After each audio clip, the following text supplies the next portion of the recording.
எல்லோரும் நல்லா இருக்கீங்களா? இன்னைக்கு காலையில் எந்திரிச்சதுலேருந்தே பார்த்தீங்கன்னா அத்தையும் எனக்கும் வேலையெல்லாம் முடிச்சதுக்கப்புறமா ரொம்ப டயர்டாக இருந்துகிட்டே சொல்லிட்டு இருந்தோங்க. நேற்றே இன்னைக்கு பிளான்ட் நர்சரி போகணுன்னு பிளான் எல்லாம் போட்டு வச்சுட்டோங்க. ஆனால் காலையிலேருந்து ஒரு மாதிரி இருந்தனால போகலாமா வேண்டாமான்ட்டு ஒரு ஆசிலேஷன்லேயே இருந்துட்டு இருந்ததுங்க. சரி ஒரு சேஞ்சாக தான் இருக்கும், அதனால போயிட்டு வரலான்ட்டு கிளம்பியும் போயாச்சுங்க. அங்கே போனோன்னு அந்த டயர்ட்னஸ் எல்லாம் எங்கே ஓடிச்சுனே தெரிலைங்க. நாங்கள் அங்கே ஓடுன்னு ஓடி ஒரு செடியாக வேடிக்கை பார்த்துட்டு இருந்தோம்.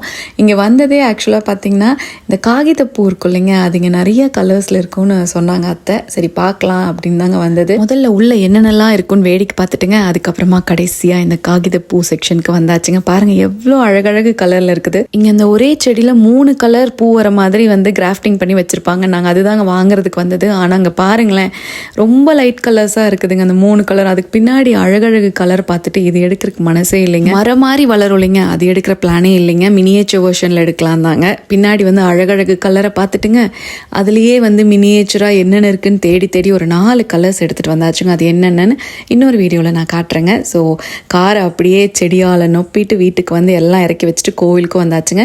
இன்றைக்கி அம்மனுக்கு பார்த்திங்கன்னா வளையல் அலங்காரம் பண்ணியிருந்தாங்க. பிள்ளையாரும் பாருங்கள் ரொம்ப அழகாக அலங்காரம் பண்ணியிருந்தாங்க. பிரசாதமும் கொடுத்தாச்சுங்க. வாங்கிட்டு அப்படியே டின்னரையும் முடிச்சாச்சுங்க. அதுக்கப்புறம் அப்படியே வீட்டுக்கு நடந்து வர வழியில் பார்த்திங்கன்னா மயில் எங்கள் வீட்டுக்குள்ளே தாவி குதிச்சு ஓடுது. வீடியோ எடுக்கலான்னு ஃபோனை ஆன் பண்ணால் கேமரா வந்து கரெக்டாக நம்மளுக்கு டக்குன்னு அவசரத்தில் வரவே இல்லைங்க. அதுக்குள்ளே அது உள்ளே குதிச்சு போயிடுச்சு.